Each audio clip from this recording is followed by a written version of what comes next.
আজ প্রায় 1 মাস পর বাড়িতে ফিরলাম। মেয়ের কাছে ছিলাম, দিয়ে ওখান থেকে দেখলেই সবাই পাহাড়ে বেড়াতে গেছিলাম।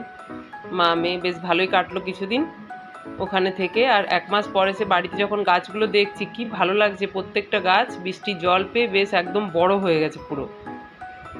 এটা হচ্ছে অপরাজিতা গাছটা, আমি ছোট্ট গাছটা লাগিয়ে দিয়ে গেছিলাম, এসে দেখছি কত বড় হয়ে গেছে, 4টে ফুলও ফুটে আছে। মানে বর্ষা তো, বৃষ্টির জল পেয়ে প্রত্যেকটা গাছ এত সুন্দর হয়েছে না, সব বেড়ে গেছে। পুঁই শাকগুলো বেশ ভালো হয়েছে। এখানে কুমড়ো গাছ হয়েছে, এটা আমি কিন্তু লাগাইনি, কিছু কুমড়োর বীজ ছিল আমি ফেলে দিয়ে চলে গেছিলাম, ওখানটাতে রেখে দিয়ে চলে গেছি। এসে দেখছি কি বড় সব গাছ হয়ে গেছে। আর এই অপরাজিতা গাছগুলো কি সুন্দর বড় বড় হয়ে গেছে সব। আর তোমার দোপাটি ফুলের গাছ বেশ ভালো হয়েছে, এবার ফুল হবে, এখন কুড়ি আসেনি। দেখে বেশ মনটা ভালো হয়ে গেল সকালবেলায়, যে প্রত্যেকটা গাছ বেশ ভালো হয়ে গেছে।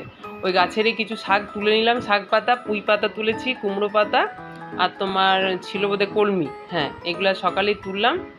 এটা আজকে দুপুরে আমি বানাবো। নিজের গাছের শাক, বুঝতে পারছো, একটা আলাদা আনন্দ।